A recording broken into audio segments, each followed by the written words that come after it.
सुबह का समय था। हल्की हल्की धूप खिड़की से कमरे के अंदर आ रही थी। बाहर पक्षियों की आवाज़ सुनाई दे रही थी और घर के आंगन में एक अलग ही सुकून महसूस हो रहा था। ऐसे ही एक छोटे से शांत सुबह मैंने सोचा कि आज के दिन थोड़ा खास बनाया जाए। हर दिन को तरह भाग दौड़ नहीं, बल्कि अपने मन की शांति के साथ मैं धीरे धीरे रसोई में गई। रसोई में जाते ही सबसे पहले मैंने चूल्हे और तवों को देखा तो मन में अपना मन महसूस हुआ। सच कहूँ तो घर की रसोई सिर्फ खाना बनाने की जगह नहीं होती। वहाँ घर की खुशबू बसती है, परिवार की यादें बसती है और कोई छोटे छोटे सपने में भी वही खुश होती है। आज मैंने सोचा कि कुछ बहुत ज़्यादा नहीं, लेकिन दिल से बनने वाले खाना बनाऊं। ऐसा खाना जिसे खाते ही घर जैसा एहसास आए।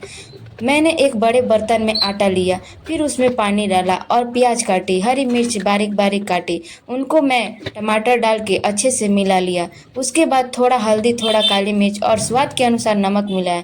जैसे मैं ये सब मिला रही थी, वैसे वैसे मुझे लग रहा था कि ज़िंदगी भी कुछ ऐसी ही होती है। ज़िंदगी में भी तरह के स्वाद होते हैं, कभी खुशी, कभी परेशानी, कभी मेहनत, कभी थकान, लेकिन सही तरीके से मिलाया जाए तभी ज़िंदगी खूबसूरत बनती है। मैं अच्छे तरीके से आटा को मिलाने लगी। हाथों में लगा आटा, रसोई की खुशबू मन को बहुत ही अच्छा महसूस करा रही थी। कई बार लोग सोचते हैं कि खाना बनाना सिर्फ काम है, लेकिन मेरे लिए खाना बनाना एक एहसास है।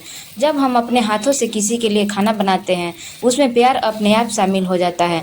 आटा तैयार होने के बाद मैंने तवा पर आटा पराठा डाली, तब मैं उसे फैलाई और बहुत बढ़िया से उसे तेल डालकर मिलाकर छोड़ दिया। कमरे में फैल गई हल्की हल्की एहसास खुशबू आने लगी। सच बताऊं, घर के बने पराठे की बात ही अलग होती है। उसमें सिर्फ स्वाद नहीं होता, उसमें मेहनत, अपनापन और दिल की खुशी बनी होती है। जब सारे पराठे बन गए तब मैंने एक कप गर्मा गर्म चाय बनाई। चाय की खुशबू और पराठे की खुशबू साथ में आ रही थी। मैं प्लेट लेकर बैठी और धीरे धीरे खाना शुरू किया।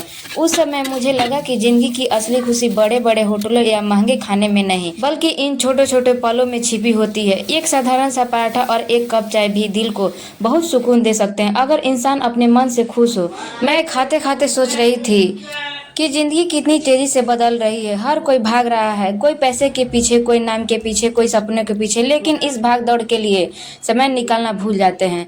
मैं भी अपने सपनों के लिए मेहनत कर रही हूँ। मैं चाहती हूँ कि पढ़ाई करूँ, कुछ अच्छा बनूँ, अपने परिवार का नाम रोशन करूँ, लेकिन साथ ही मैं ये भी चाहती हूँ कि ज़िंदगी के छोटे छोटे पलों को महसूस करूँ, क्योंकि यही पल बाद में याद आते हैं। चाय खत्म करने के बाद मैं अपने कमरे में गई। वहाँ मेरी कॉपी रखी हुई थी। मैंने उसे खोला और अपने पढ़ाई की टारगेट लिखने लगी। मैंने लिखा हर दिन थोड़ा थोड़ा आगे बढ़ना है, और मैंने सब्जेक्ट का नाम लिखा और मैं पढ़ाई कंप्लीट की। इतना कहानी सुनने के लिए धन्यवाद।